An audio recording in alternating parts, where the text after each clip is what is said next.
Sintam-se todos abraçados por nós, trabalhadores desta casa, da dimensão dos espíritos e também da dimensão dos nossos irmãos encarnados, ao qual agradeço especialmente, pois se não fosse por vós, o nosso encontro da noite de hoje não seria possível. Por mais que desde os primeiros segundos deste dia, já cá nesta casa trabalhávamos para recepcionar a cada um de vós, irmãos encarnados e desencarnados, se não fosse a vontade, se não fosse a bondade, se não fosse a caridade de cada irmão trabalhador desta casa, nada aqui haveria. Ao nosso agradecimento salutar aos corações das almas que comungam o núcleo de trabalhadores desta casa de amor, que nos traz sempre a oportunidade de nos unirmos, cada dia, como se fôssemos um só corpo e um só espírito. Nos reunimos na noite de hoje em nome de Deus e, acima de tudo, pelo Teu Filho mais nobre, Jesus Cristo de Nazaré. E onde um ou mais se reúne no nome de Jesus Cristo, Ele se faz presente. É tão certo a presença do Nazareno no meio de nós, quanto o ar que lhes dá vida ao corpo biológico, que os teus olhos não veem, mas sem Ele a vida não existiria. És a presença do Nazareno no meio de nós, mesmo que os nossos olhos não vejam. Não haveria sentido de evolução de nossa alma se não fosse a presença dele neste planeta, que nos mostrou por testemunho como devemos nos portar e conduzir a nossa conduta. Tu és para nós, ó Nazareno, o nosso guia, a nossa bússola. Tu deixou o ensinamento para a eternidade, para que conduzemos a nossa existência de berço, túmulo, túmulo, berço, quantas fossem necessárias, nos mostrando que a morada do Pai não é deste mundo, mas que somos filhos dele e que somos Deus em essência viva. Nos ensinastes por tantas parábolas, por tantas palavras, por tantos ensinamentos de condução, que ainda, tateando erroneamente neste mundo, não conseguimos por tudo compreender. Mas nesta noite, ó Nazareno, aqui estamos para nos alimentarmos de Tua presença, para poder reestabelecermos e nos reabastecermos de Teu amor, pois Ele é para nós o caminho, Ele é para nós a verdade, e Ele é para nós a vida que é eterna. Nos ensinastes, ó Nazareno, que a maior força detentora do progresso chama-se amor. E é por amor a Ti, por amor a nós e aos nossos pais, que nesta noite nos reunimos. E é com a voz entoada deste amor, que na oração que Tu ensinastes, dará-se então por aberto os estudos que devotas o Teu nome na noite de hoje.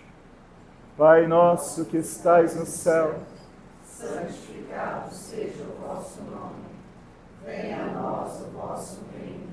Seja feita a vossa vontade, assim na terra como no céu. O pão nosso de cada dia nos dai hoje. Perdoai as nossas ofensas, assim como nós perdoamos a quem nos tem ofendido. E não nos deixeis cair em tentação, mas livrai-nos do mal, que assim seja. Ave Maria, cheia de graça, o Senhor é convosco. Bendita sois vós entre as mulheres, bendito é o fruto do vosso ventre, Jesus. Santa Maria, Mãe de Deus, rogai por nós, pecadores, agora e na hora de nossa morte. Que assim seja. Boa noite a todos. Sintam-se novamente abraçados por nós, trabalhadores desta casa, da dimensão dos espíritos e também dos nossos irmãos encarnados. É com alegria, mais uma vez, que nos reunimos na presença de Jesus Cristo de Nazaré, pois é por Ele que aqui estamos, é buscando a Ele que aqui permanecemos.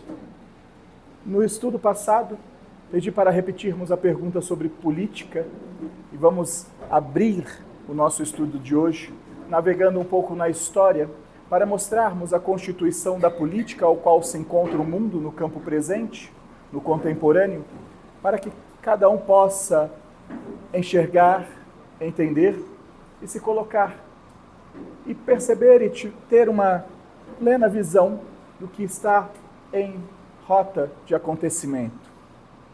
Para não estendermos muito a explanação sobre política, nós vamos voltar em exatos 12.000 anos atrás. Apenas 12.000 anos. Não vamos mergulhar mais profundo na história da humanidade terrena para não alongarmos demais o nosso estudo da noite de hoje. Mas voltemos a 12.000 anos atrás, aonde 3 grandes nações díspares pelo mundo estavam. Na América Central, uma nação capeliana, espíritos extraterrenos vindos à Terra, iniciaram-se o desenvolvimento cognitivo, o desenvolvimento social, o desenvolvimento das línguas, das escritas, da pintura, da política, da agronomia. Na América Central, esses espíritos índicos fundaram nações conhecidas como os maias, os astecas e os incas, há 12.000 anos atrás. No mesmo período, na África, quase que na mesma linha, iniciou-se uma outra nação também capelina, de irmãos capelianos, que vieram à Terra para também iniciar o desenvolvimento de todas as facetas ao qual hoje bebemos daquele conhecimento. Eram os nossos irmãos egípcios. E na mesma linha, vamos aos Himalaias, que foram os povos mais religiosos, também capelianos, que nos trouxeram as crenças hindus. Então foram 3 nações muito além do seu tempo, vindas de outra constelação, de um planeta já regenerado, que veio com o intuito de acelerar o processo ao qual apenas nos dias de hoje bebemos deste conhecimento.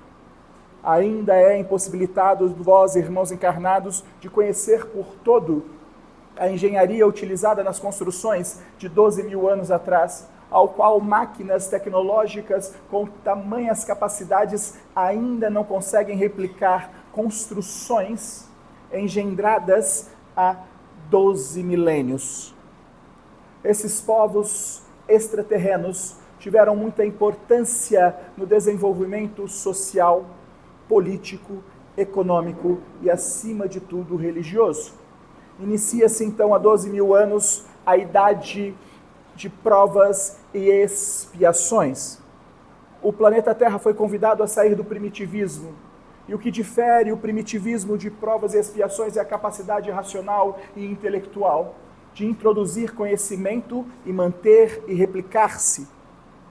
Não havendo em nós, hóspedes deste planeta primitivo, naquele tempo, as capacidades de desenvolver esta intelectualidade, estes espíritos extraterrenos vieram à Terra em missão, trazer o que hoje bebemos, de conhecimento, de filosofia, de política, de geografia, de engenharia, de medicina, de todas as facetas que envolvem os nossos irmãos encarnados.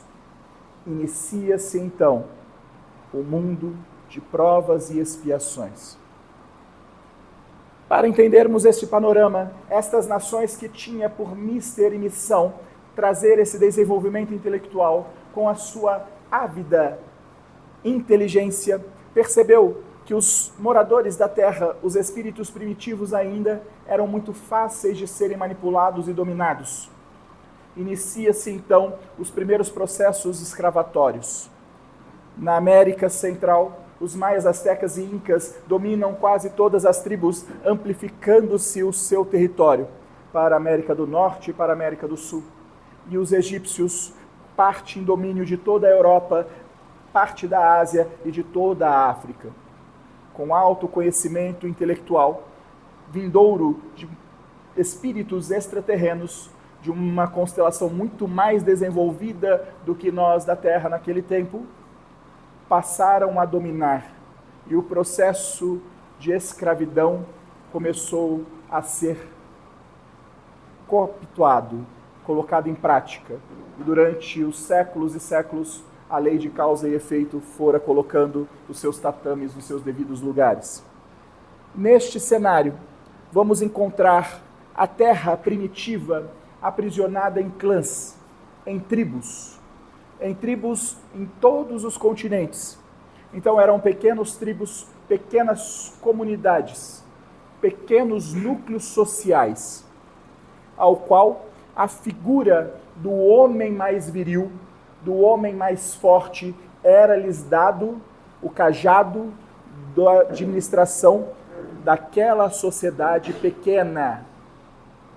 O primeiro contato político da humanidade e da Terra é o socialismo.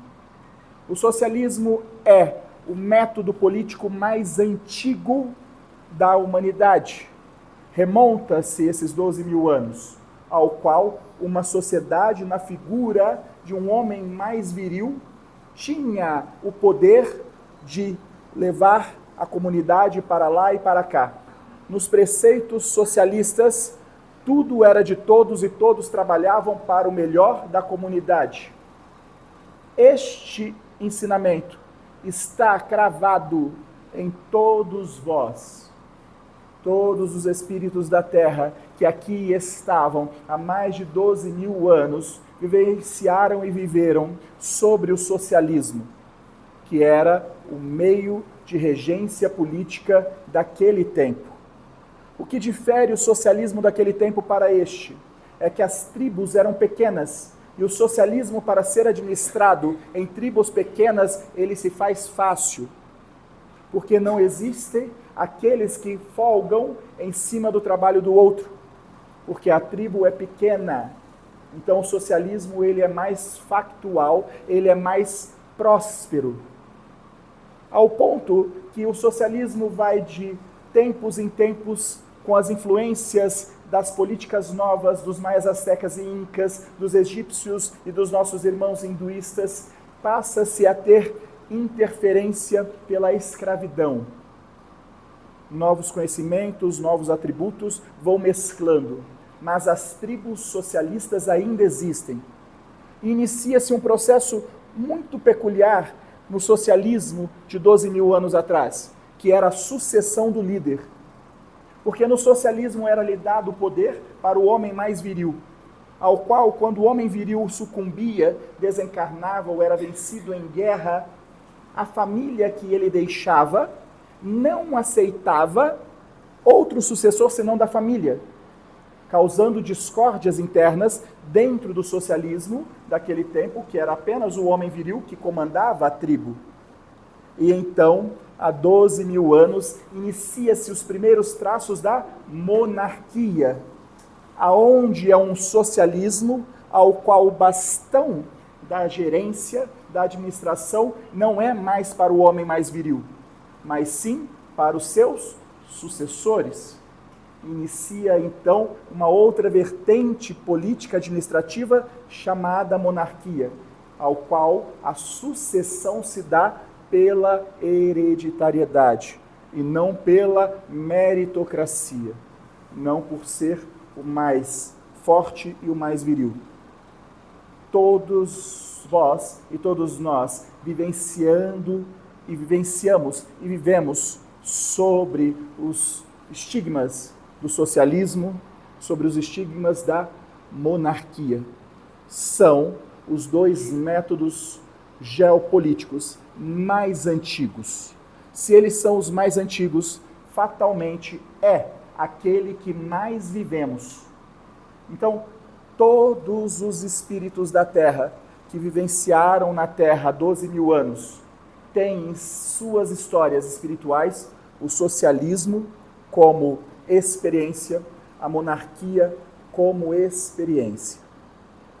Passado-se então um salto muito longo, porque de 12 mil anos até 350 anos antes de Cristo, vivenciamos as tribos sendo colonizadas, escravizadas por estes povos, além do tempo, com o sistema socialista e monarquista, até que chegamos na Grécia, ao qual os mesmos espíritos agora reunidos na Grécia as mentes mais brilhantes dos maias, astecas e incas, altamente endividados pela escravidão daquele tempo, os egípcios e os hindus se reuniram no plano espiritual e reencarnaram na Grécia como as mentes mais brilhantes, pois há 350 anos antes de Cristo nós já estávamos saturados do socialismo e desta monarquia, porque isso virou uma guerra, virou uma chacina, ao qual traz os traços em todo o socialismo e toda a monarquia, o assassinato, a mancha lodal do sangue. Porque nos faltava ainda amor, nos faltava ainda naquele tempo discernimento para saber que a vida do outro importava, e o que importava era aquele que conseguia se defender ou aquele que conseguia atacar, dominar. A base socialista e a base da monarquia está banhada em sangue, e assim estava em estágio de destruição do planeta naquele tempo.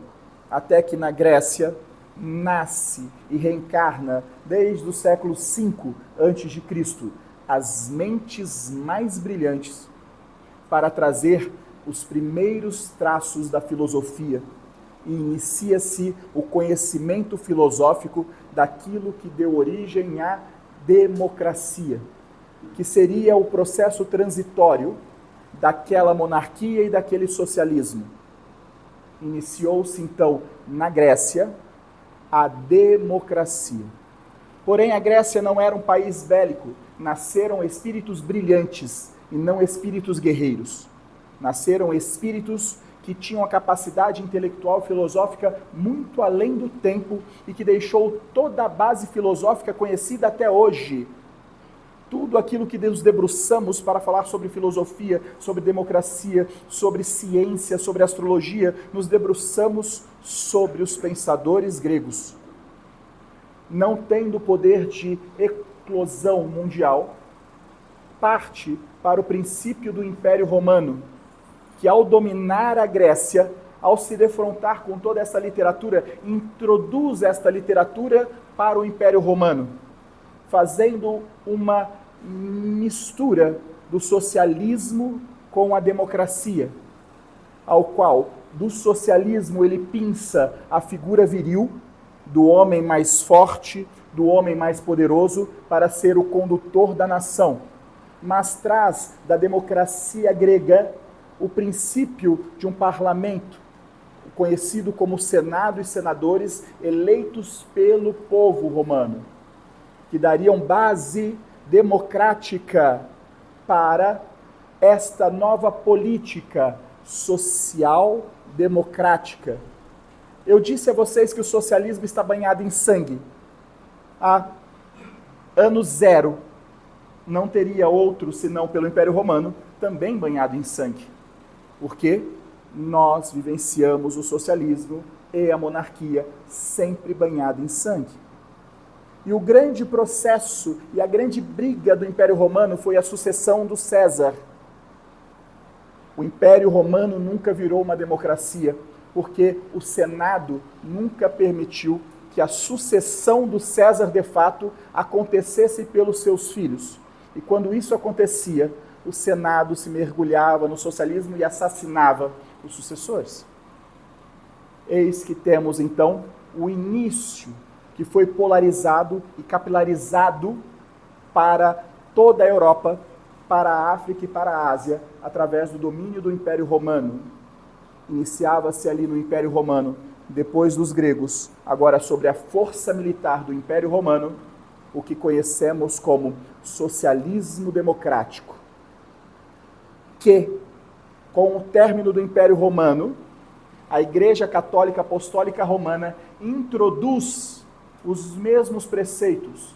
A política da Igreja Católica, ela é socialista democrática. Do socialismo, a figura de um líder escolhido por um clérigo, por um senado.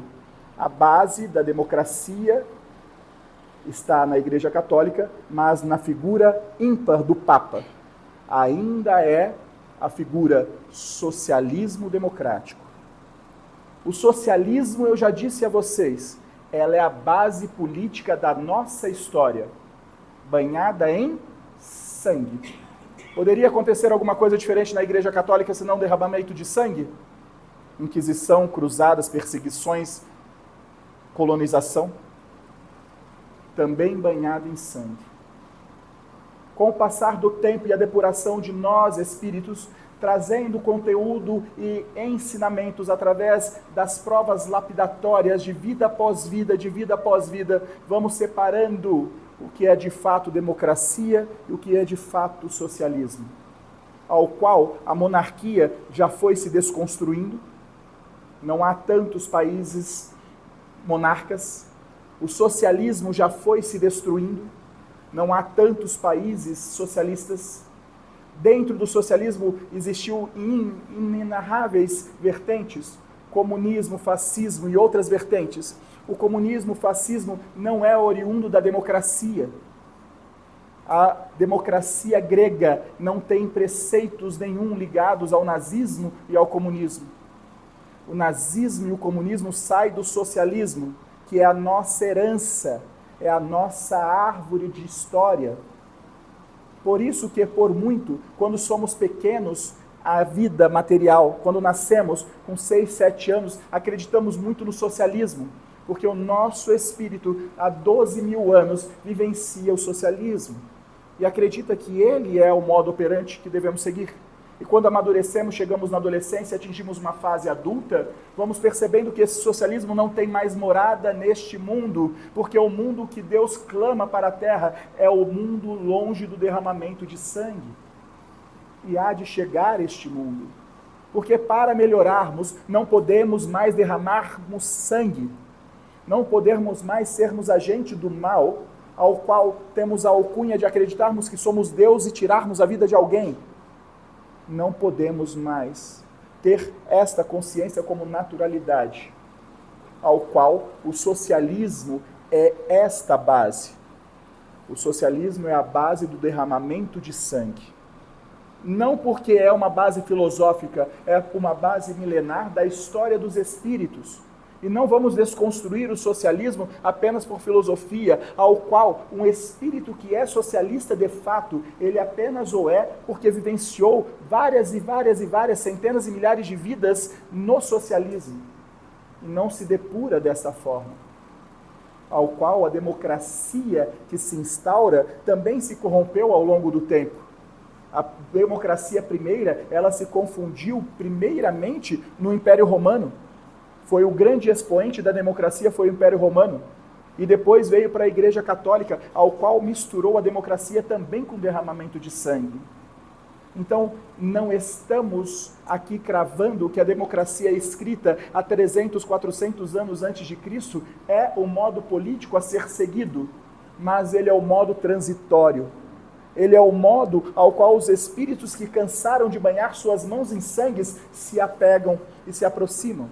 Ao qual os espíritos que entendem o chamado de Jesus Cristo, que devemos ser amor, e não vamos encontrar isso no socialismo, porque não é culpa dos socialistas, é culpa da nossa história, da nossa herança espiritual, do tempo em que vivíamos nos nossos clãs, que era o socialismo puro. Vivenciar a democracia, vivenciar a liberdade é o processo transitório, porque a política do futuro é uma política aquém daquilo que nós conhecemos hoje. Porque se enxergarmos o que Jesus ensinou e deixou de legado, nós não vamos precisar da política para nada. Porque nós precisamos da política para governar os nossos atos morais de vida. A política e os políticos são aqueles que regem as leis dos homens, e as leis só precisam ser escritas porque nós somos falhos, porque nós cometemos crimes, porque nós fazemos atos nefastos. A partir do momento que nós não fizermos mais atos nefastos, não precisará mais da polícia. Se não há necessidade da polícia, porque nós não vamos cometer mais crimes. Não há mais a necessidade de um Estado para comandar a polícia. E se não há mais a necessidade do Estado para comandar a polícia, não há mais a necessidade da política. Só existe toda esta cadeia hierárquica chamada política porque nós somos errôneos. Quando nos tornarmos puros com a essência de Jesus, nós não precisaremos de cadeias hierárquicas para sermos bons, ou para condensar, ou comprimir, ou nos oprimir as nossas ímpias. E para este processo, que ainda é muito aquém do tempo, precisamos fazer o processo transitório, que é enterrarmos algo chamado socialismo milenar, para iniciarmos uma transição para uma democracia libertária, para então chegarmos no modo político futuro, que é digamos assim, que é a essência que Jesus ensinou, a verdade pelo amor, e o amor pela verdade. Porque a tua palavra bastará, não precisará de um juiz, não precisarás de advogado, pois a tua palavra honrará os teus atos. Mas isso ainda é longevo, isso está muito além do tempo. Mas mergulhando no que é política, analisando o passado, vamos sempre encontrar socialismo banhado em sangue, socialismo democrático banhado em sangue, democracia banhada em sangue. Mas quando olhamos esta história desses três segmentos, o mais antigo, o socialismo puro, o mediano, socialismo democrático, e o mais recente, a democracia, ela também é banhada em sangue, mas não tanto quanto os sangues derramados por outros modos políticos. É este que irá fazer o processo transitório, mas ainda não é aquele que nos trará a liberdade. Não é aquele descontaminado de erros e equívocos. Não é aquele que está livre do derramamento de sangue.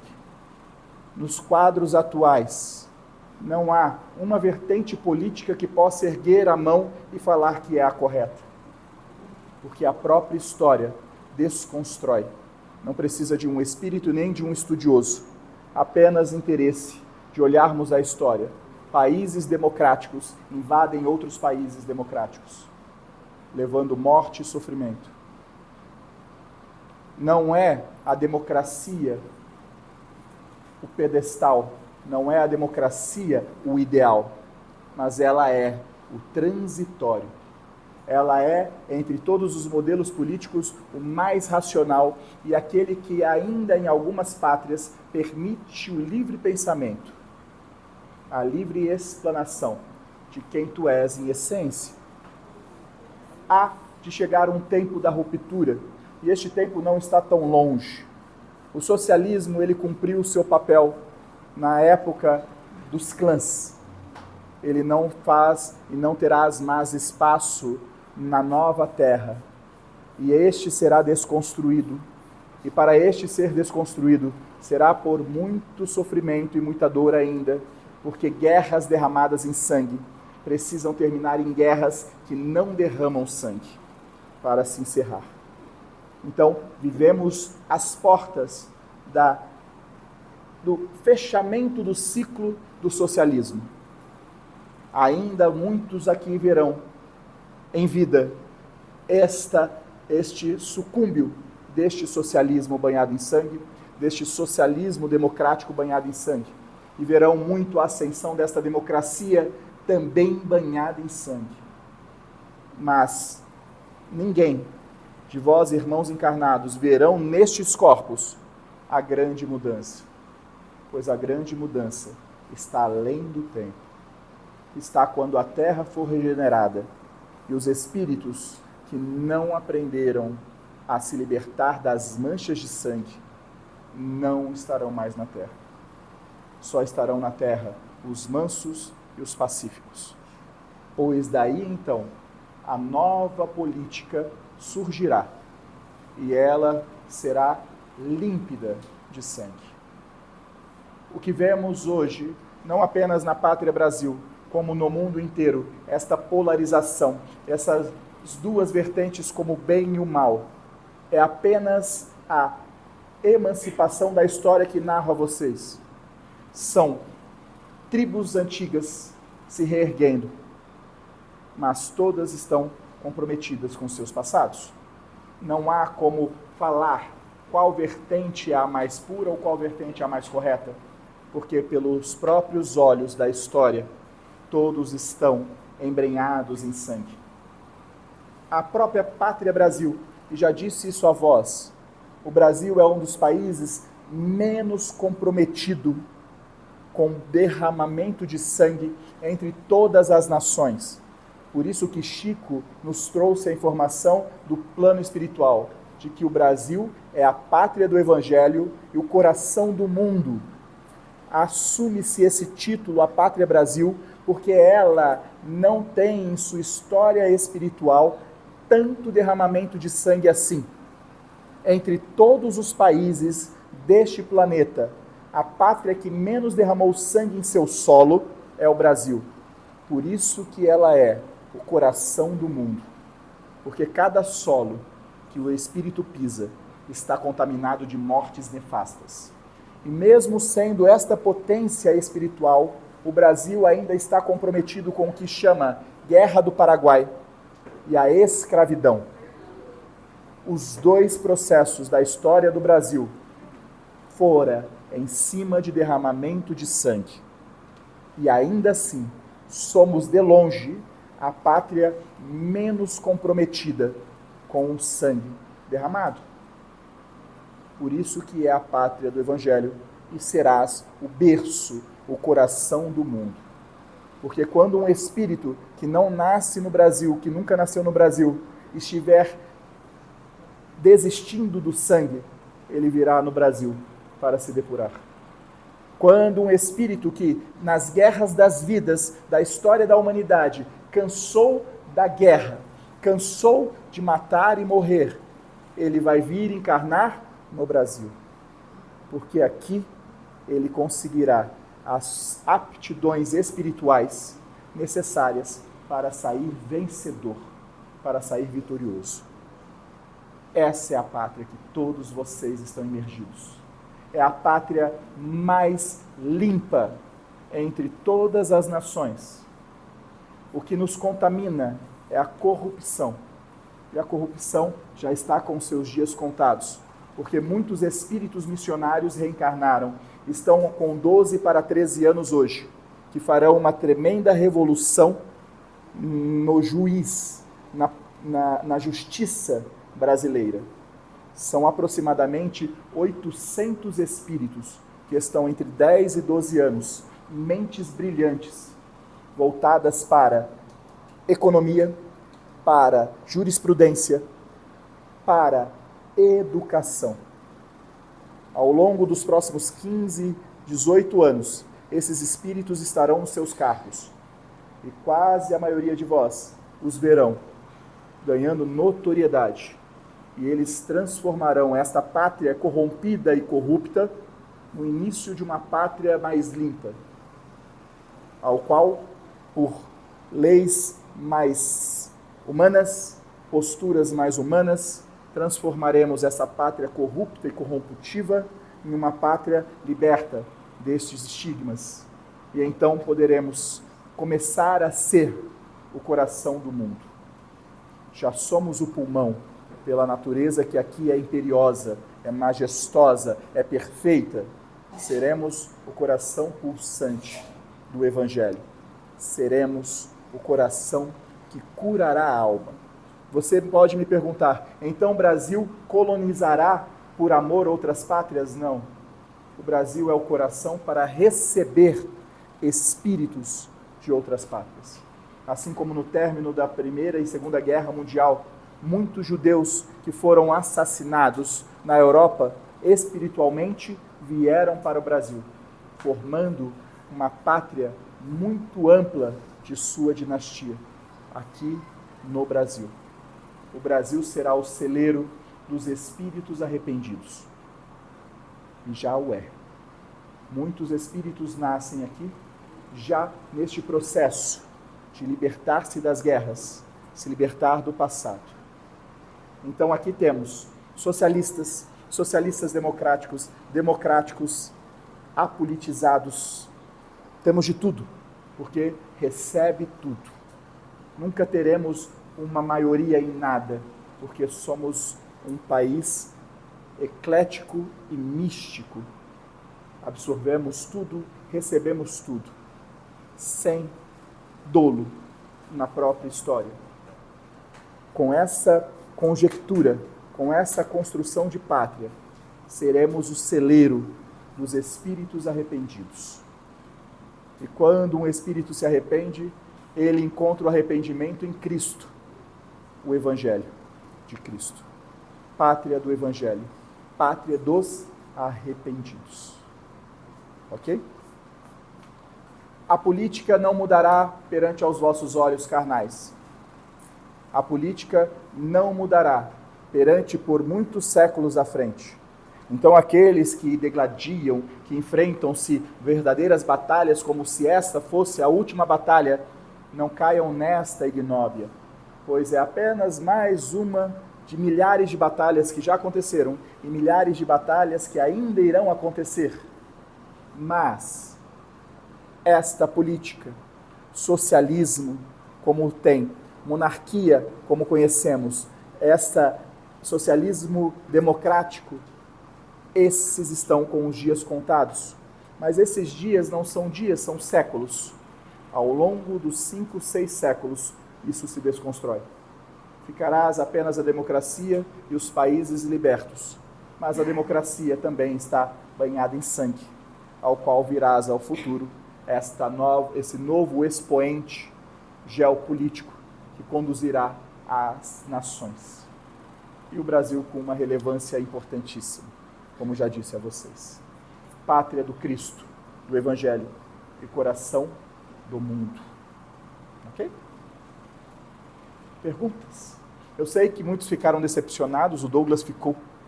O Douglas esperava, acreditando que tinha uma vertente boa, desconstruir tudo que ele acreditava. Não há vertente política boa, porque a política não é de Deus, a política é do homem. E onde o homem toca, ainda não é santo, ainda. Porque nós somos Deus. E quando aprendermos a usar o Deus que em nós reside, aonde tocarmos, será santo. Mas enquanto somos regidos pela nossa vaidade, pelo nosso orgulho, pela nossa ganância e por todas as vertentes de nossas inclinações, não há como a nossa obra ser santa. Entenderam? Sim.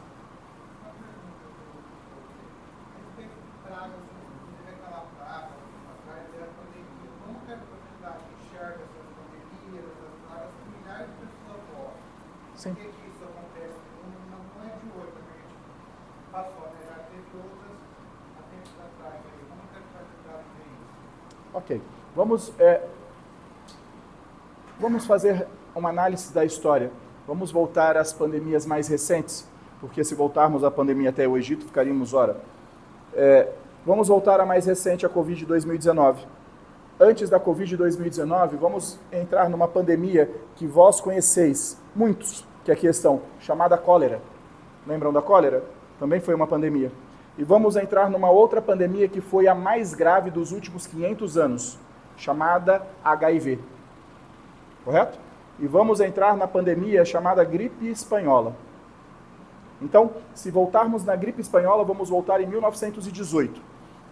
Narrei a vós 4 pandemias que aconteceram de 1918 até 2019, no intervalo de 100 anos. 4 pandemias.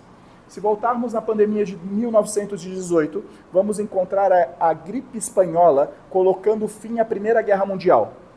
Então, a humanidade se deturpou de um tanto, ao qual este socialismo arcaico, misturado com monarquia, estava tão corroído na Europa que ainda acreditávamos viver em clãs, uma tribo brigando com a outra e dominando a outra. Passados-se 12 mil anos, a Europa de 1918 acreditava viver no Império Bizantino, acreditava viver no passado. E começou o domínio de uma nação contra a outra, revivendo a história.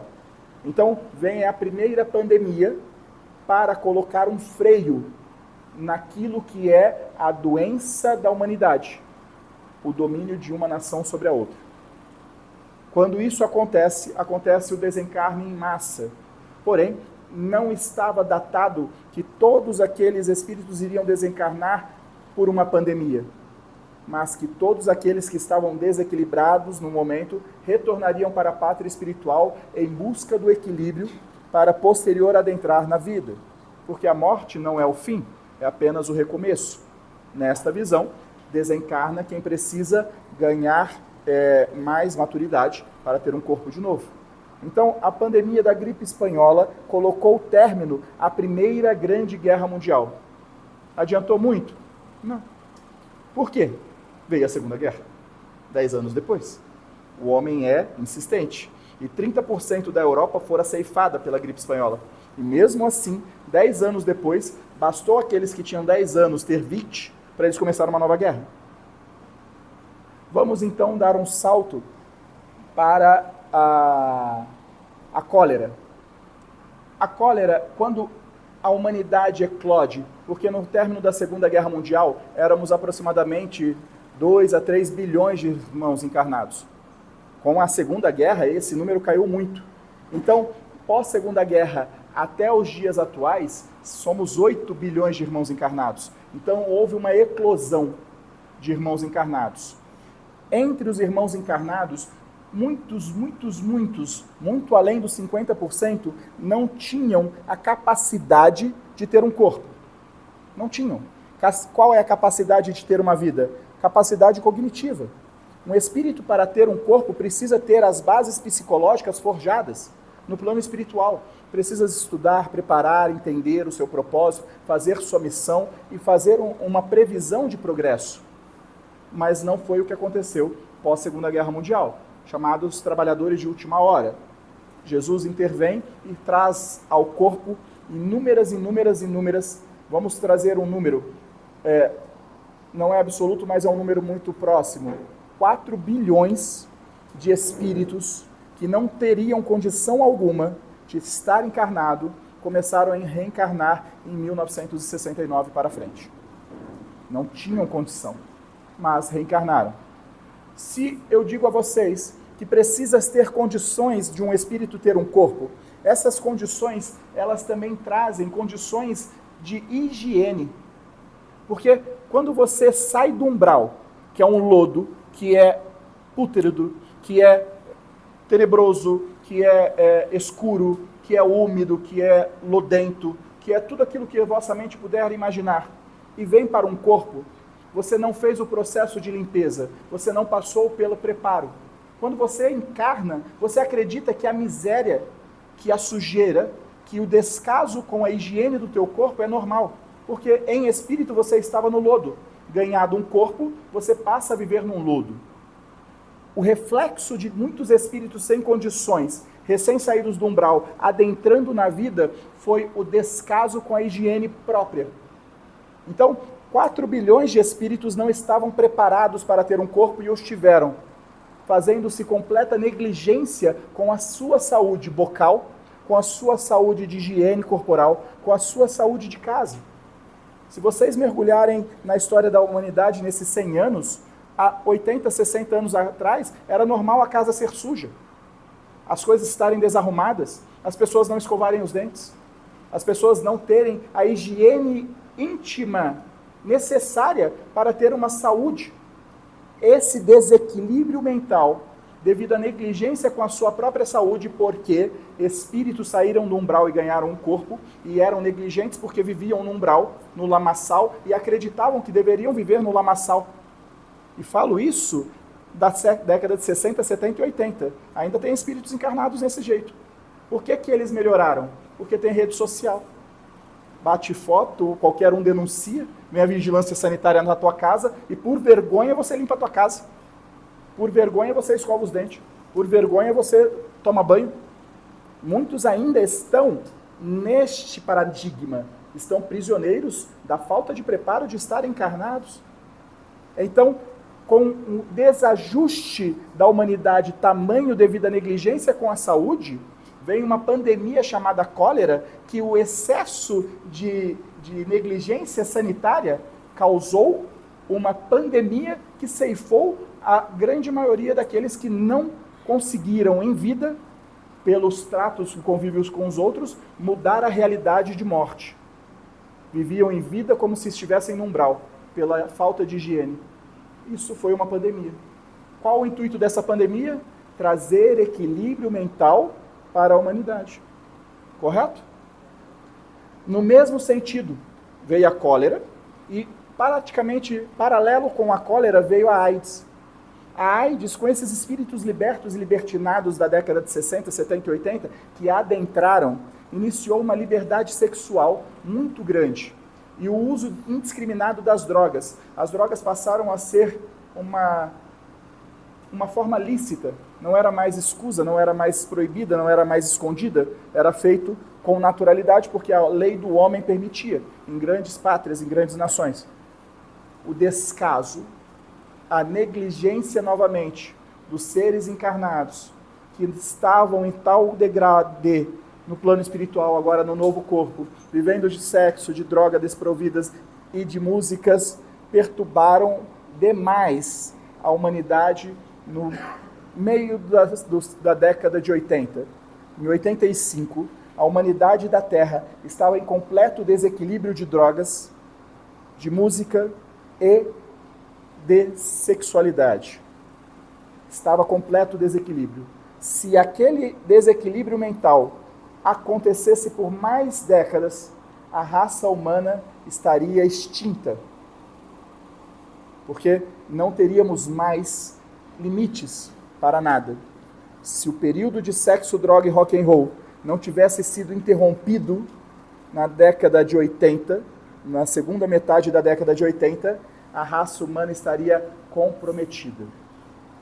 Como que se vale mais uma pandemia? Um vírus extraído de um macaco no seio da África toma as proporções mundiais, ceifando mais de 30% dos encarnados. Quem desencarnou pelo vírus da AIDS foram os espíritos que entraram na vertente e na mente deste contexto. Sexo, droga e rock and roll. Foi agora, às portas do início da década de 90. Vivemos os reflexos daquela década de 80 até hoje. A AIDS ainda existe. O sexo ainda está desequilibrado. As drogas estão ainda fora de controle. Mais controle do que aquele tempo, mas ainda estão fora de controle. E as músicas só mudaram os ritmos, mas ela está aí um tanto para bagunçar. Estamos ainda nos libertando, mas a pandemia da AIDS foi necessária novamente para trazer o equilíbrio da mente humana. Aí chegamos na pandemia em 2019. Em 2019 vivíamos um período muito conturbado, político, ao qual existia aquilo que narrei a vocês de política, esse socialismo democrático e uma democracia. E eles estavam em confrontos agudos, porque existiam países fechados no socialismo medieval, nesse socialismo de clãs, que tinham muita tecnologia e muito dinheiro. O cerne deste socialismo de clã, que ainda é um socialismo de clã na figura de um ayatolá, de um líder religioso, chama-se Irã. Um pouco antes de 2019, o Irã estava prestes a conseguir uma arma nuclear. E o único objetivo do Irã era destruir Israel. Mas você não destrói Israel com uma bomba nuclear sem chegar à nuvem nuclear na Europa, na África, na Ásia. Desprovido desta percepção, os líderes desta nação estavam prestes a construir alguns exemplares de bombas nucleares para destruir Israel. Não é o fato de destruir Israel ou não, e sim o dolo que geraria ao retardo e à prosperidade da humanidade, podendo colocar em risco novamente a hereditariedade da humanidade. Poderia, novamente, trazer a extinção da raça humana. Correto? Então vem uma pandemia. Essa pandemia, ela é mundial. Porém, não estava escrito que espíritos iriam morrer pela pandemia. Mas os espíritos que iriam morrer por qualquer outra coisa, com a pandemia, iriam desencarnar pelo vírus. Mas, neste momento ao qual o mundo parou, essas nações não tiveram acesso à tecnologia que ainda não estava no Irã. A pandemia fechou as fronteiras. E o armamento que ia chegar no Irã, que iria destruir Israel, foi interceptado no meio da pandemia. Entendeu? O que vocês conseguem fazer a junção das 4 pandemias que narrei a vocês nos últimos 100 anos, que toda vez que a perturbação da humanidade está tamanha que pode lesar a própria espécie humana, existe uma pandemia para recolher os espíritos que vibram em frequências diferentes para prepará-los na pátria espiritual. Nos últimos 100 anos, tivemos 4 intercessões. 4. Para que resgata os irmãos encarnados que estão em completo desequilíbrio, traz para o plano espiritual sem maior dolo, para que aqui eles se preparem para as suas próximas vidas. A pandemia não tem por crivo punir ninguém. A pandemia, se mergulharmos na história e fizermos uma analogia como acabei de fazer a vocês, ela tem o crivo de permitir com que a raça humana não se destrua. Todas as vezes que existia uma porcentagem muito exacerbada da autoaniquilação da raça humana pelo próprio humano, virás uma pandemia para colocar as coisas no seu devido lugar. Entendeu?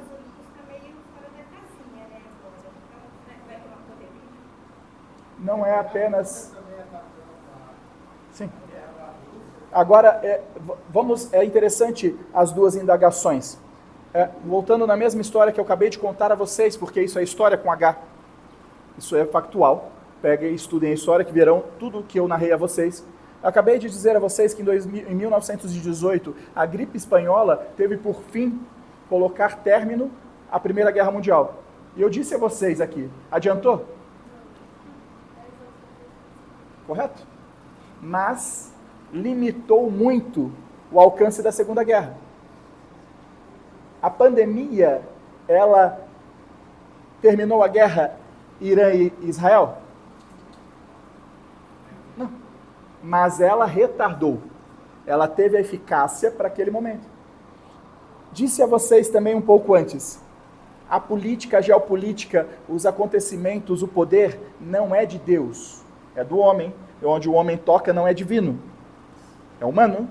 Então, todos esses processos são humanos. O que cabe a Deus é analisar a todos e dizer, traz uma fração, retorna para a pátria espiritual para podermos equilibrar as mentes dos nossos irmãos encarnados.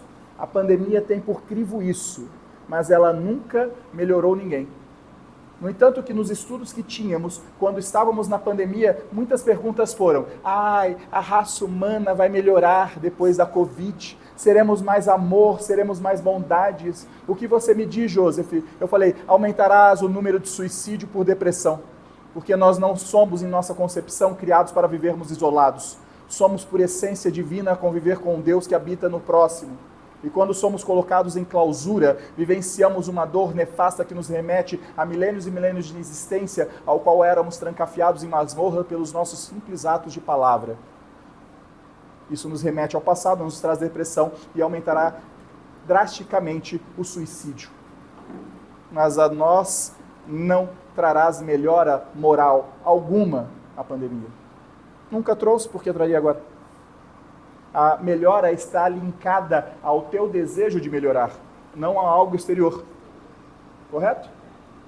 Você melhora quando você quer, não quando acontece alguma coisa exterior. Quando acontece alguma coisa exterior, pode ser a alavanca, pode ser um empurrão, mas é seu.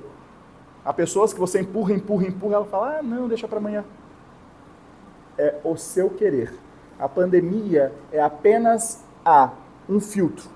Quando a humanidade está em alto grau de periculosidade para, por qualquer motivo, levar à extinção da espécie humana, acontecem pandemias para equilibrar. Olha que dado interessante, às vezes, nas histórias interplanetárias, vou trazer dados interplanetários a vós para que vocês entenderem, todos os mundos que não houve interferência espiritual, ao qual os espíritos e os encarnados daquele planeta levaram a sua espécie à extinção, também levou à extinção do planeta. O planeta se autodestrói. Se a Terra não puder ser mais uma hospedeira para os corpos biológicos, ela perde a sua essência e ela entra no processo de autodestruição. E ela se torna uma estrela nova. Entenderam isso? O propósito do planeta como planeta é ser um hotel para ter espíritos. Esta é a finalidade de um planeta. A partir de que os hóspedes deste planeta se destroem, o próprio planeta perde a sua finalidade. Por isso que esses planetas se autodestroem, porque perdeu a sua finalidade.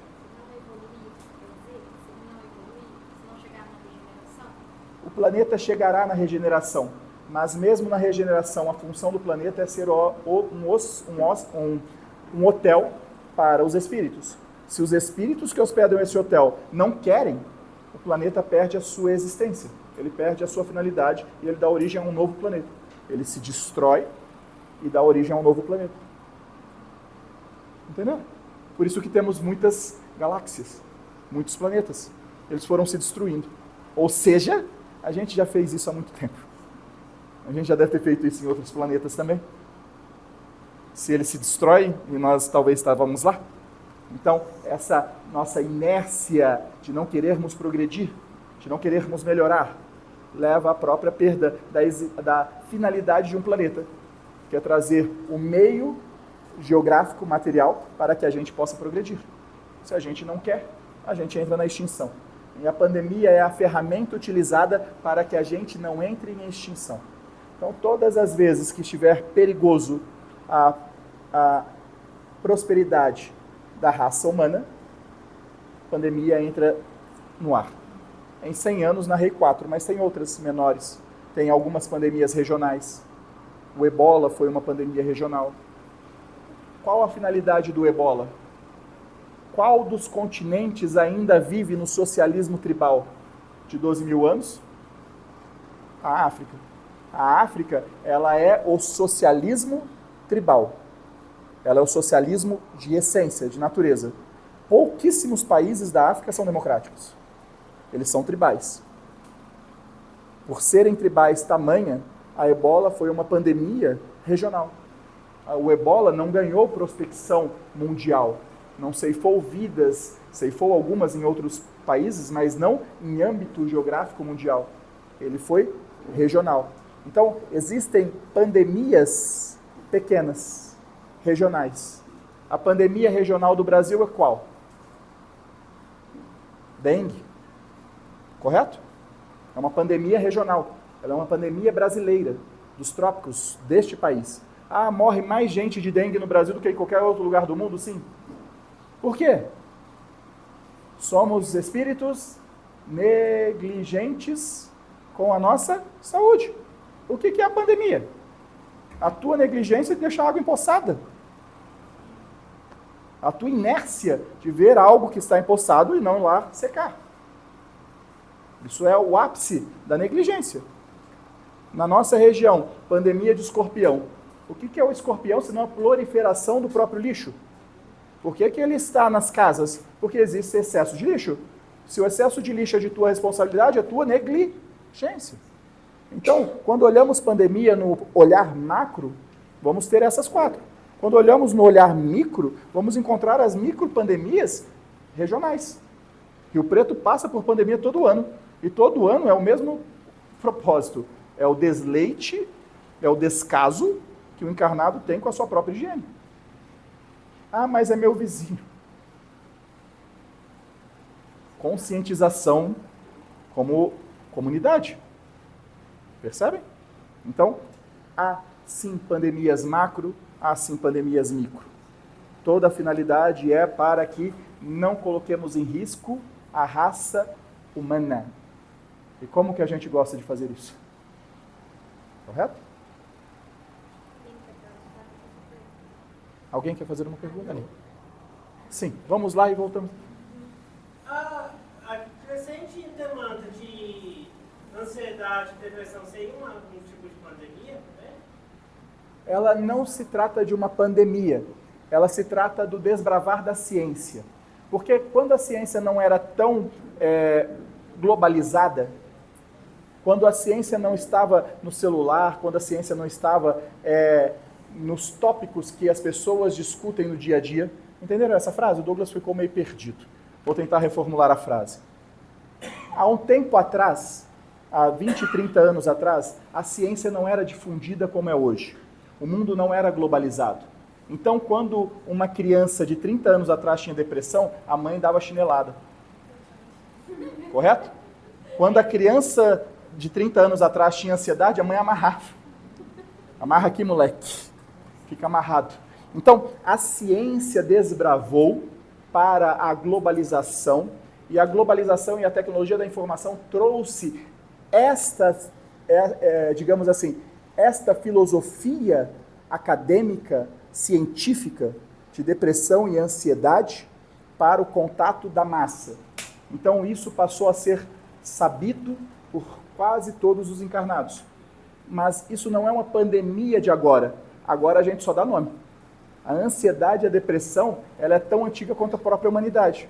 Porque a depressão é o teu desejo de ficar no passado e a tua ansiedade é o desejo do amanhã aconteça hoje. É o desejo do que amanhã tem que ser hoje, amanhã tem que ser hoje, amanhã tem que ser hoje. Então você coloca a tua mente no futuro, esquece de viver o presente, gera ansiedade. Coloca a tua mente no passado, esquece de viver o presente, gera depressão. A ciência e a globalização, com o avanço da tecnologia da informação, trouxe os nomes. No passado resolvia de outra forma. Ah, tá ansioso? Tá, ó, pega essa enxada aqui e vai lá. Você acabava com a tua ansiedade rapidinho. Ou tá depressivo? Pega essa enxada e vai carpir. Então, tinha outros métodos não científicos para lidar com a mesma dor. Resolvia? Não. Oi? Era mais eficaz? Não, de forma alguma. Se fosse eficaz, a ciência não tinha diagnosticado. Se isso resolvesse, a ciência não teria mexido. Muitas das doenças, muitas das patologias, a ciência nem tocou, mas a própria humanidade resolveu. A ansiedade e a depressão, a mão firme e o pulso forte, não foi a solução. Pelo contrário, o não tratamento devido, pois se trata de uma doença psíquica, gerava ou o assassinato pelo depressivo ou ansioso de seus genitores, ou o suicídio. Então, o melhor método palpável e factual ao encarnado hoje é a ciência através de medicamento e através de terapia. Correto? Não é religioso. Entenderam isso? Não é religioso. Se depressão e ansiedade resolvesse na religião, o Brasil não existia isso, porque aqui somos uma pátria religiosa. Correto? A religião, ela traz paz nos pensamentos, mas um espírito depressivo vem no centro hoje e volta para casa depressivo. Ele não vira aqui santo.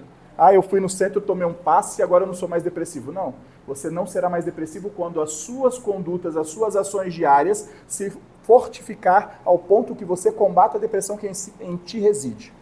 Com a ajuda da ciência, com a ajuda de amigos, com a ajuda da família. Com conversa, com diálogo ou com medicações.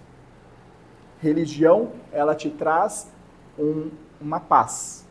Ela é a roupa sequinha. Você está num temporal, está todo encharcado. Você vem para a religião, aqui você é secado e colocamos uma roupa quentinha, sequinha. Lá fora está chovendo. Ao sair, ou tu usa o teu guarda-chuva, ou tu vai se molhar de novo. É assim que funciona. A religião não cura ninguém. A religião não tem esse crivo. Não há cura na religião. Isso é muito importante saber. Ah, e os milagres e as curas que há de saúde? Sim, isso os tem. Porém, não é a finalidade da religião. Se a finalidade da religião fosse a cura, por que existe hospitais de 10 andares e não existe igreja de 10 andares? Porque é muito óbvio. Se colocar todos os doentes aqui no centro, vai sair tudo doente. Se colocar no hospital, ainda sai uns curados. É simples, é matemática, é lógica. Correto? A religião, ela acalma o espírito. Ela te pega todo encharcado, te seca, te troca as roupas e fala, vai. Se molhar de novo, estamos aqui. Correto? Usar o guarda-chuva e se proteger, colocar capa é de tua responsabilidade. Entendeu? Para que possas entender. Não buscai a religião como cura, buscai a ciência. A religião, ela é um alicerce. Ela pode ajudar, ela pode intervir, ela pode auxiliar, mas ela nunca é a cura definitiva. Porque se fosse, não teria necessidade alguma de ter hospitais. Temos muito mais templos religiosos do que hospitais. Muito mais. Sim.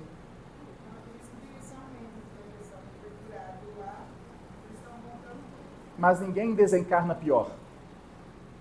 Nós desencarnamos melhor. Porque fomos amados, porque fomos escutados. Por mais que não tenhamos uma melhora acentuada, mas melhoramos. Então, se há 1000 anos eu tive uma vida muito depressiva, e eu ainda sou um espírito depressivo depois de 1000 anos, depois de 10 vidas, eu sou um depressivo menor. Significa que no prospecto do futuro, mais 10 vidas, eu me libertarei da depressão gradualmente. Através dos meus passos, do meu esforço. Entende? Ninguém entra numa vida sabedor de que vai sair pior. Não tem esta máxima. Porque antes de ganhar o útero, é analisado a tua personalidade, as tuas probabilidades de melhora. Se não tiver uma mínima porcentagem de sair no mínimo possível melhor, tu não entra. Não entra. Pode ser estagnatário. Você estagna. Então você entra depressivo e não quer saber de nada, não escuta ninguém, você desencarna igual. Mas você não retroage. Essa é a beleza. Porque a misericórdia divina é conhecer a nós de uma forma que nós mesmos não nos conhecemos. Então, quando pleiteamos o reencarne no útero, olhamos aos céus e o Excelsus fala, você agora não tem porcentagem de melhora. Aguarda, estuda mais um pouco, fica no plano espiritual, busca angariar o seu equilíbrio. Então, no próprio plano espiritual tem psiquiatra, tem psicólogo, tem hospitais, tem medicamentos fluídicos, tem medicamentos magnéticos, tem acupuntura, tem medicina, tem barras de axis, tem apometria, tem tudo. No plano espiritual existe tudo para recompor o perispírito dos nossos irmãos. Até o dia que ele pleiteia, ele fala, não, você pode melhorar 5%, então vai. Se jogai ao Excelsus e o Excelsus dizer não, você não tem possibilidade de progredir. Aí alguns falaram assim, mas será que Deus analisou aquele meu amigo? Aquele meu parente? Acho que Deus não analisou muito bem meu parente, não. Correto? Porém, é assim que funciona. Ninguém reencarna com a missão de ser nada. Se você ganhou um útero, é porque você tem capacidade de sair melhor. Muito ou pouco é tua obra, mas você tem uma grande porcentagem de ser melhor. No máximo, você estagna. Ok?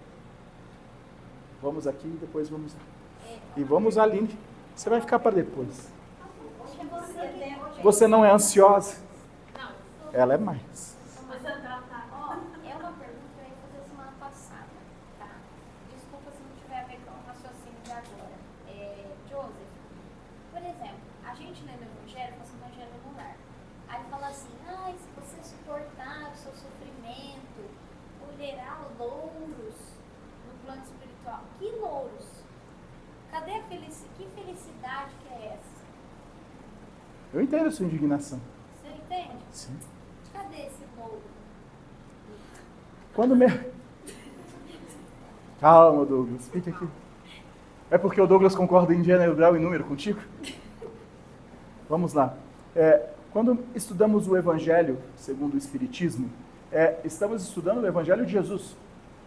E não podemos esquecer que o Evangelho de Jesus foi escrito há 2000 anos. Apenas os espíritos colocaram uma ótica contemporânea no século XIX sobre uma escritura de 2000 anos. E nunca podemos esquecer isso. Ok? Não podemos esquecer isso. Jesus falava conosco, com todos nós, reencarnados ou não, há 2000 anos. Se hoje a gente não entende muito, imagina lá. Então, Jesus falava em parábolas, porque as parábolas são pérolas a serem descobertas no futuro. Porque, por hora, você não entende, mas mais à frente você passa a entender um pouquinho, e mais à frente você entende um pouco mais. Então, quando você ler o Evangelho, segundo o Espiritismo, ele é recente, é do século XIX. Então, a grande maioria ainda não encontrará sentido, mesmo em cima das palavras dos Espíritos, que já é contemporânea, que está em cima das palavras de Cristo, que está há 2000 anos atrás. Porém, nessa tua idade, se você ler essa parte do Evangelho, daqui a 10 anos você ler o mesmo Evangelho, você terá uma outra compreensão. Porque parábola é uma pérola ainda a ser descoberta. Então, a nossa limitação material nos faz com que não compreendamos o ser espiritual que em nós reside.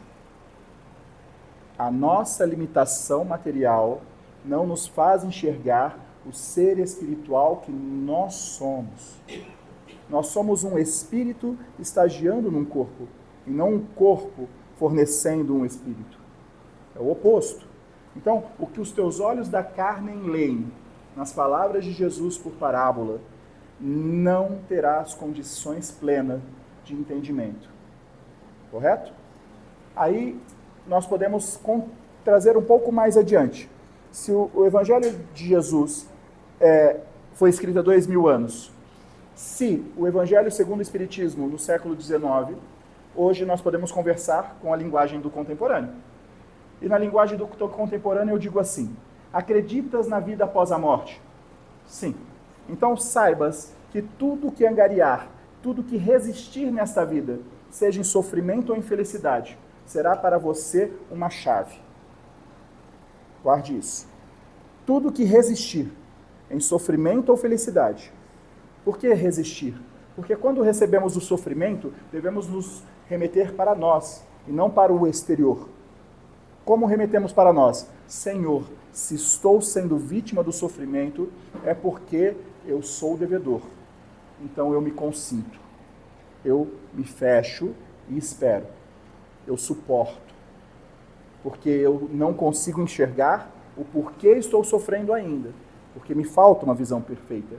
Sou cego, sou utópico. Então eu suporto. No êxtase da felicidade, eu não saio gritando e felicitando aos quatro cantos. Eu me reguardo e falo: obrigado, Senhor, pelas felicidades que estou passando, porque eu sei que também é passageira. Correto? Alguém aqui vive em felicidade plena? Então agradeça quando a felicidade vir. Senhor, obrigado pela felicidade, porque eu sei que ela é passageira. Eu suporto. Cada vez que eu suporto a dor ou a felicidade, eu ganho uma chave. Eu ganho uma chave. Esta é a analogia. Quando você morrer, chegar no plano espiritual, o véu do esquecimento se dissipará. Curto ou longo, não importa, mas ele se dissipará. Olharás todo o teu passado e verás vários cadeados. Inúmeros cadeados. Aí você vai olhar para baixo e vai ter as chaves do que você suportou de dor e de felicidade. Aí você vai olhar o cadeado, vai olhar a chave e vai te abrir.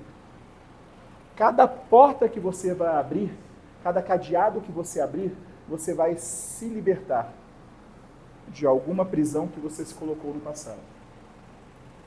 Cada ato cometido no passado que você se aprisionou, cada débito,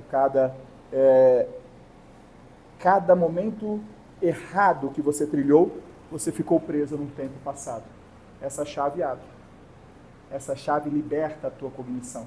Se eu digo a vocês que para ter um corpo seria meritório estar preparado, esses calabouços, esses cadeados é o que nos apequena, é o que nos aprisiona.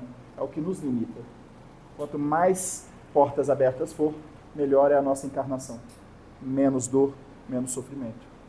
Quanto mais portas temos fechadas, maior dor, maior sofrimento. Então, quando Jesus fala em resistir, em suportar, felizes os mansos e os pacíficos, pois esses herdarão, está num tempo futuro. Este entendimento é precioso. Entender que o que estás fazendo agora, em suportar a dor, é juntar chave. E essa chave não é para ser usada agora. Se queres uma vida mais tranquila, na outra vida, é agora que você começa. Se você reclama que essa é difícil, significa que a anterior você não fez por onde. E essa continua difícil. Consegue entender isso? Há uma ligação. Essa vida é tão pesada, então significa que na última você não fez por onde, por essa está pesada ainda. Há uns que têm a vida mais serena, fez por onde na outra. Faça por onde nesta, para que a outra seja mais fácil. Seja mais suportável, mais propensa aos progressos menos dolorosos. Ok? Agora, pegando um gancho na tua pergunta, eu quero esclarecer um ponto pontual para vocês. Dor é inevitável. Dor é inevitável. Existem acontecimentos que desde o teu berço até o teu túmulo serão pontuais e irão te visitar.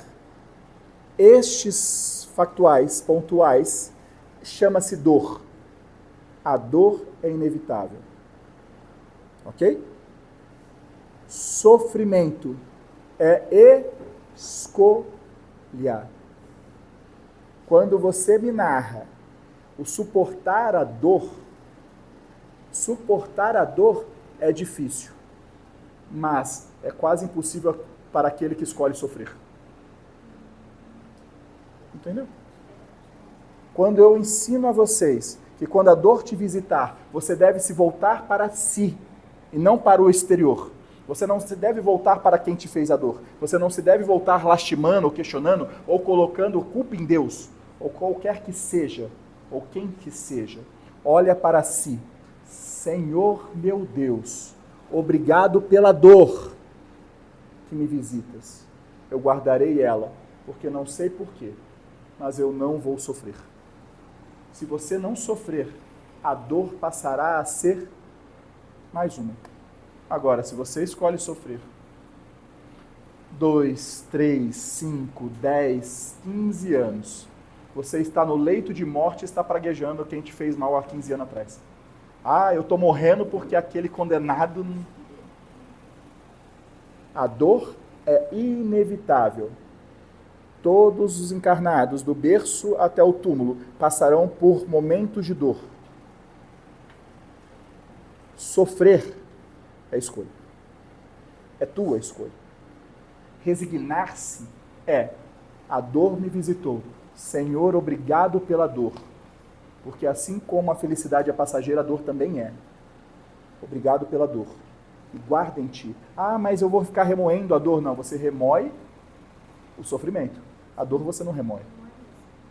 A dor você não remoe. Você remoe o sofrimento. Quando você escolhe sofrer, você remoe. Quando você escolhe superar a dor, você supera. Quantas dores vocês já superaram? Quantos momentos difíceis vocês já superaram? O que vocês não superam é o sofrimento. É colocar no outro a origem da dor sua. Não abstraindo para si a origem da tua dor. Assuma a responsabilidade. Senhor, a dor me visitas é porque sou devedor.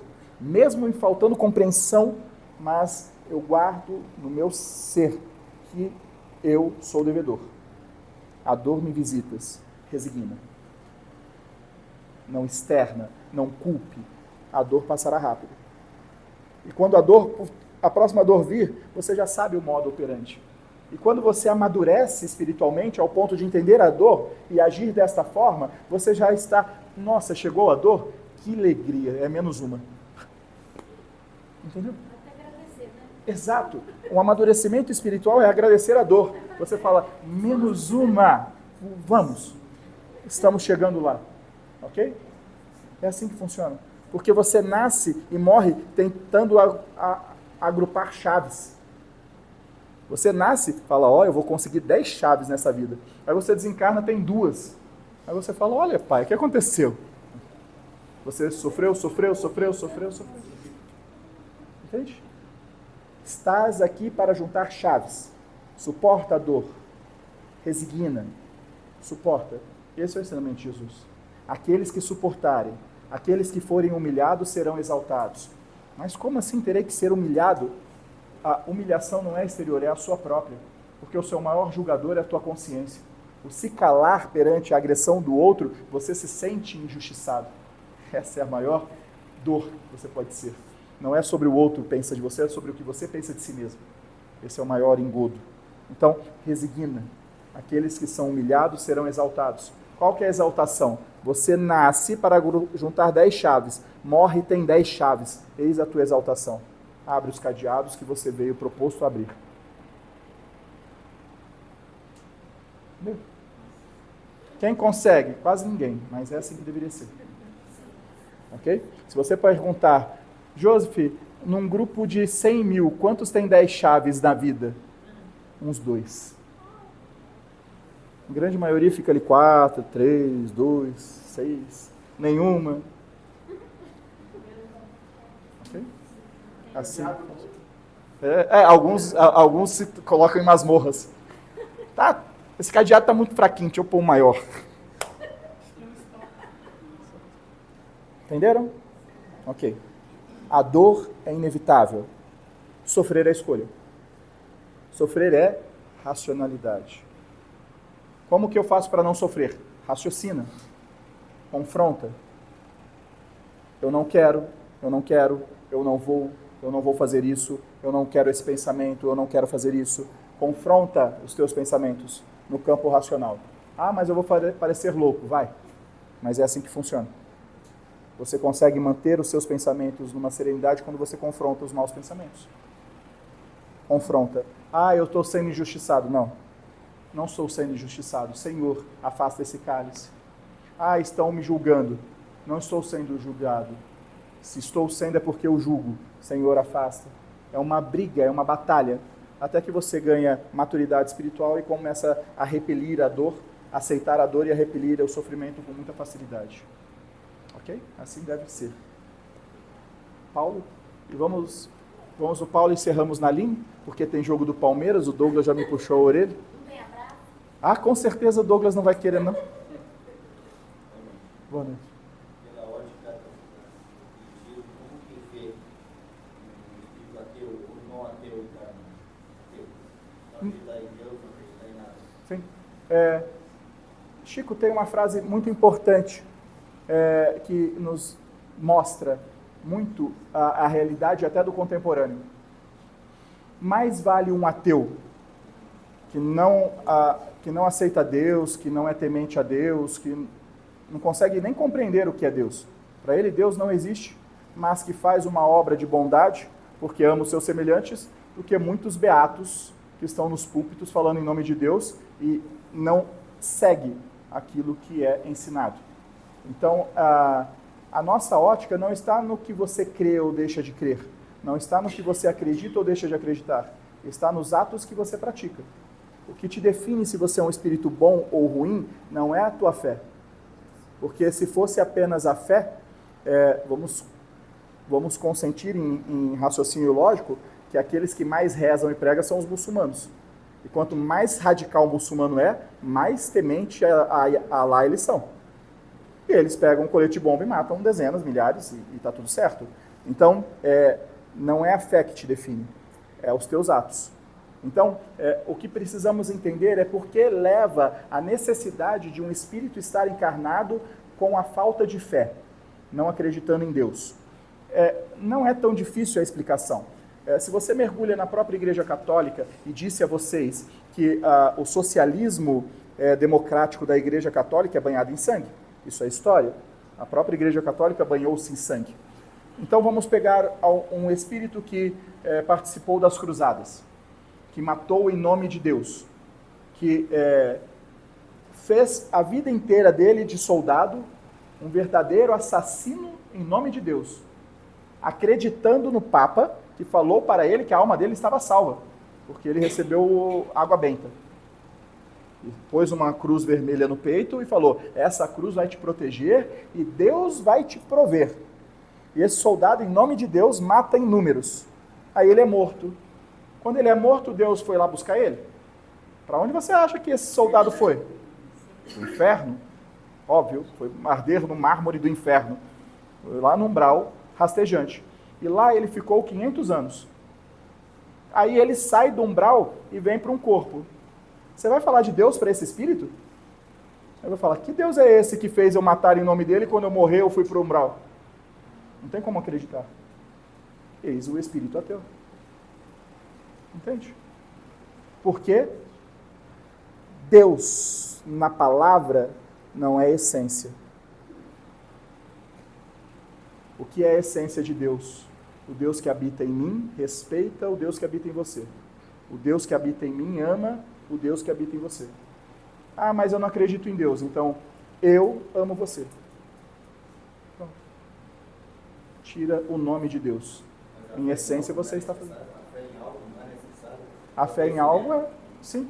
Mas como você pode delegar a este espírito que matou em nome de Deus acreditando que ia ter 40 virgens e passou com 40 algozes por séculos e séculos? Não tem como colocar na mente dele a figura de Deus. Inconscientemente ele repele. Ele está com o véu do esquecimento, mas o inconsciente dele, ele fala, esse Deus não me serve. É a essência do espírito.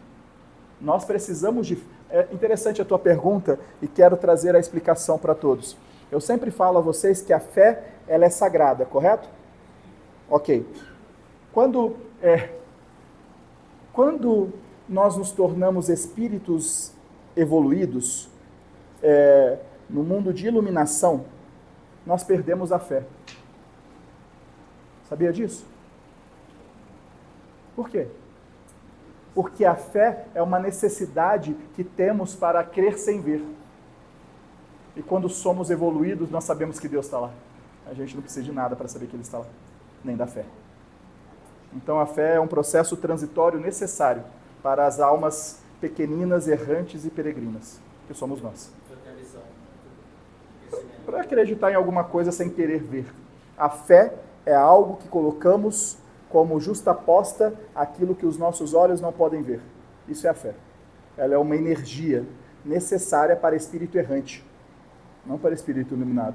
Espírito iluminado não precisa de fé, porque o oposto da fé é a certeza. Correto? Você tem fé que tem oxigênio aqui ou você tem certeza? Por que você precisa ter fé que existe Deus? Porque às vezes a vida te samba tanto que você acredita na inexistência dele.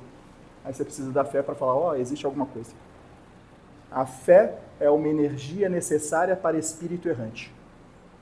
A falta dela não criva que você é um espírito inferior ou não. Pelo contrário, se nasces em missão um espírito evoluído, angelical no corpo, dificilmente ele vai ter fé. Porque o oposto da fé é a certeza. Entendeu? A fé é uma ferramenta necessária. Deus punitivo é um causador da falta de fé? Não, aquele Deus punitivo é a obra do homem. O homem criou um Deus punitivo para dominar outro homem, porque pelo medo você domina mais fácil o seu próximo. Por que que um pai... Temente a Deus, né? Exato. É o punitivo. Exato. Mas isso é criação do homem, não de Deus. É interessante porque quando estamos na figura paterna e materna, e os nossos filhos são pequenos, o que nós usamos para contê-lo?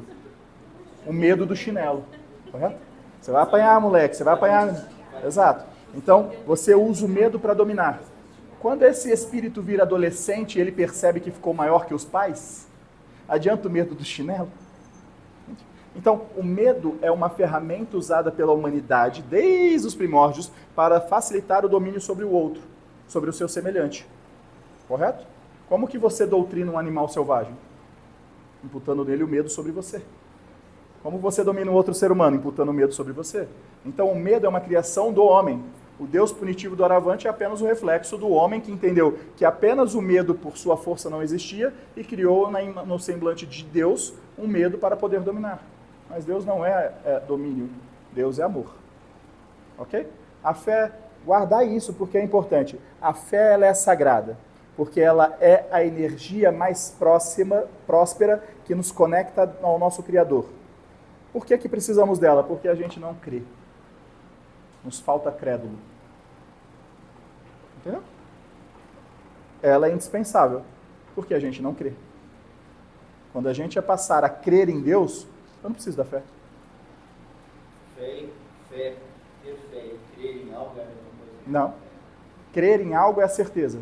Fé é a incerteza. Eu tenho fé naquilo que os meus olhos não tocam. Eu credo naquilo que eu vejo. E quando a tua crença for a de São Tomé, só vendo para crer, você precisa da fé. Então, quando você crer sem ver, você não precisa da fé. Porque a fé é a ferramenta energética necessária para fazer-se com coalizão com aquilo que você não vê, com o que não é factual, não é palpável, não é visível. Então, isso é fé. Ok? Espíritos evoluídos não têm fé, porque eles creem. A partir do momento que você crê sem ver, você não precisa da fé. Ok? Assim como eu disse a vocês, você não precisa da religião para falar com Deus.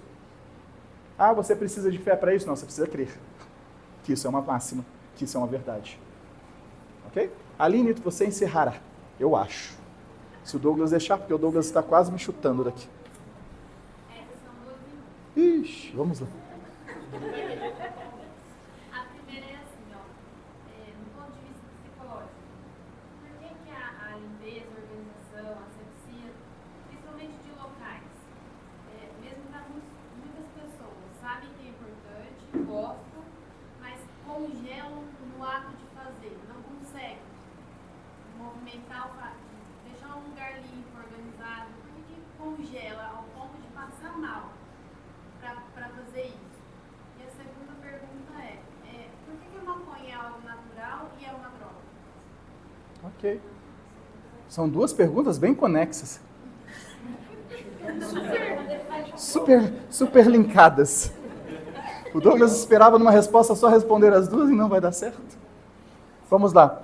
A primeira pergunta dela é por que tem pessoas que sabem do processo de limpeza e higienização, mas que travam conforme a necessidade de fazer, correto? Isso é particular de cada qual. Isso está ligado às vidas passadas. Assim como as pessoas que têm toque por limpeza. O toque pela limpeza não é desta vida. Ah, eu nasci e achei bonitinho ter toque. Não. O toque é uma conexão sua do racional com seu inconsciente, que traz algumas facetas de sua vida passada para impetrar sobre essa. Então, o toque sobre limpeza é do teu espírito. Aí vamos contar duas historinhas rapidinho. Você tinha toque de limpeza na vida passada. Tudo tinha que ser limpo, ninguém podia entrar na sua casa sem tirar os sapatos e tudo era impecável. Um dia você escorregou na sua casa bela e limpa, caiu, bateu a cabeça e morreu. Isso causou um trauma mortal. Você foi para o plano espiritual sem saber muito o que aconteceu, lembrou, guardou essa informação, porque você guarda o momento de cada morte sua, em cada vida sua é armazenada. Aí você vem na vida próxima. Na vida imediata a essa morte, toda vez que você começar a limpar a casa, vai te bater um desespero. Você vai congelar, vai te dar uma síndrome do pânico. Você não vai conseguir terminar de limpar a casa ou manter a casa um brinco, por mais que você esteja sedento em fazer. Porque no teu inconsciente vai falar, limpa não que tu morre. Consegue entender o link que nós fazemos com as nossas vidas passadas? Ponto. Essa é a primeira história. Então, muito daquilo que te limita hoje está conectado à vida passada, a trauma.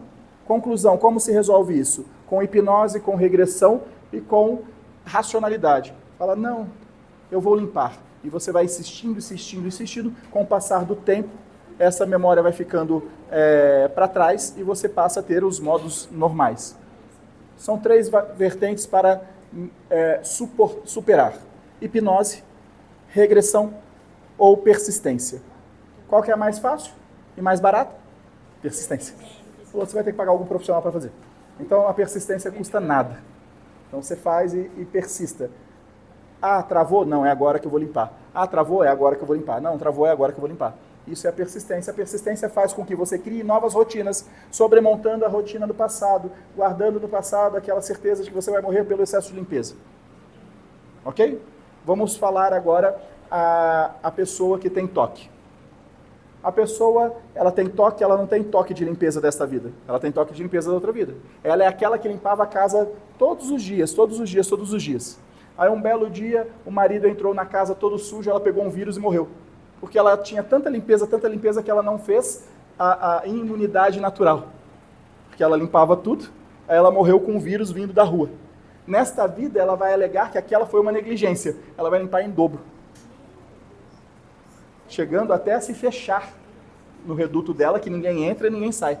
Cria uma bolha. Consegue entender? Como se resolve isso? Hipnose, regressão ou persistência. Porque muito dos vírus, ele vem para o corpo em processo autoimune. Você precisa pegar para ter a imunidade.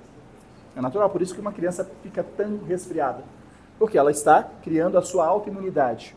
Então, este processo tem que ser natural. Se pega uma mãe que tem toque e protege o filho numa bolha, o filho sai de casa e fica doente. Aí você vai entender por que essa mãe tem toque. Não é desta vida, é da outra. Okay? Aí vai ficar para a semana que vem, senão o Douglas não vai responder. Aí você me perguntou, por que a maconha, sendo orgânica, ela é uma droga? Ora, pois, me diga uma droga que não é orgânica. Qual droga que não é orgânica? A sintética, o êxtase. A propriedade abstraída para chegar naquela fórmula vem de onde? O substrato de muitas plantas dão origem a novas drogas. Os medicamentos vêm de onde? Surge do universo, do plasma. Surge de substratos de plantas. Correto? Nada é orgânico, nada é sintético 100%. O sintético é apenas a fragmentação do orgânico, a captura das propriedades de algum botânico fragmentado no sintético. A maconha é sintética. A cocaína, a maconha é orgânica. A cocaína é orgânica? A cocaína vem da papoula. Ela vem de uma planta, é um fruto. A cocaína que os nossos irmãos usam, elas vêm de uma fruta. Ela é fruto de uma fruta. Ok? Então, no final, todas as drogas são orgânicas. O álcool é de onde? De algum do reino vegetal. É da fermentação de algum do reino vegetal. A origem de todas as substâncias entorpecentes é do reino vegetal. Nem por isso é lícito. Ok? Guarda essa frase. Tudo lhe é lícito, mas nem tudo lhe é permitido. Perdão, eu inverti as coisas. Tudo lhe é permitido, mas nem tudo lhe é lícito. Ok? Acreditar que o uso de alguma coisa porque ela é orgânica é benéfica? Não. O tabaco é orgânico. Vem do reino vegetal. A maconha vem do reino vegetal, a heroína vem do reino vegetal, os medicamentos vêm do reino vegetal. É feito em laboratório, mas o substrato, a origem é do reino vegetal. A kombucha brasileira produz álcool? A kombucha? Se você mergulhar em tudo que se fermenta, gera álcool. Mas faz mal? Ela é usada para a saúde. Se você tomar um pouco por dia, isso te abre um campo mediúnico, essas coisas assim? Se você tomar um cálice português de vinho por dia, te faz bem para o coração. Alguém consegue parar no cálice? O problema é aquele, é um cálice por dia, daqui a pouco você está tomando 2 porque não faz mal não. Se faz bem, vai melhorar, é em dobro. Daqui a pouco você está bebendo a garrafa inteira. Então o problema não é o que você toma, é o excesso que você coloca. Ok? Conseguimos responder tudo rapidinho ou conseguimos? Não temos mais perguntas. O Douglas já vai sair correndo. Vai sair de fininho? Vai sair na Ave Maria, ele está lá na porta. Você vai ganhar um abraço pelo seu aniversário de ontem. Amanhã? Olha só. O Douglas vai assistir só o segundo tempo. Pode apagar as luzes, por favor. Já apagou. É só. Vamos fechar os nossos olhos por um instante. Convido aos irmãos passistas, os trabalhadores da casa, que fiquem de pé, emanando as energias do excelso do amor do Pai, para que possam transmutar através dos seus membros as energias necessárias para o refazimento, corpo, mente e espírito, de todos os nossos irmãos encarnados que aqui estão, e também transmutar as energias necessárias, ectoplasmáticas, para os nossos irmãos desencarnados que em tratamento se encontram na casa. Foi Deus que nos trouxe aqui na noite de hoje. É por Deus que aqui nos reunimos, e é com Ele que aqui permanecemos, e é com Ele que retornaremos à nossa casa, aos nossos lares, aos nossos pares. Nesta noite encontramos Jesus, que aqui está, aqui permanecerá, e permanecerá com cada um de vós, porque Jesus é convosco. Estarás em sua casa, em seus lares, com seus pares, e amanhã em seus locais de trabalho. Levai Jesus no coração e Jesus em tua mente, na certeza de que foi Deus que nos trouxe aqui. Guardamos convictos que mesmo que noites traiçoeiras nos acometa, Deus nos quer sorrindo. Deus está aqui neste momento, sua presença é real em meu viver. Entregue sua vida, os seus problemas, fale com Deus, Ele vai ajudar você. Oh, Deus te trouxe aqui para aliviar o seu sofrimento. Oh, é Ele o autor da fé, do princípio ao fim, em todos os seus tormentos. Oh, e ainda se vier noites traiçoeiras, se a cruz pesada for, Cristo estarás contigo. O mundo pode até fazer você chorar, mas Deus te quer sorrindo. E ainda se vier noites traiçoeiras, se a cruz pesada for, Cristo estarás contigo. O mundo pode até fazer você chorar, mas Deus te quer sorrindo. Pai nosso que estás nos céus, santificado seja o vosso nome. Venha a nós o vosso reino. Seja feita a vossa vontade, assim na terra como nos céus. O pão nosso de cada dia nos dai hoje. Perdoai as nossas ofensas, assim como nós perdoamos a quem nos tem ofendido.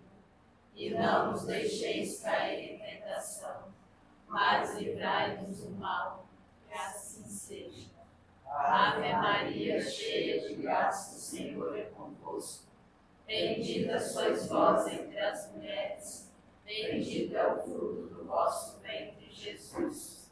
Santa Maria, Mãe de Deus, rogai por nós, pecadores, agora e na hora de nossa morte. Que assim seja.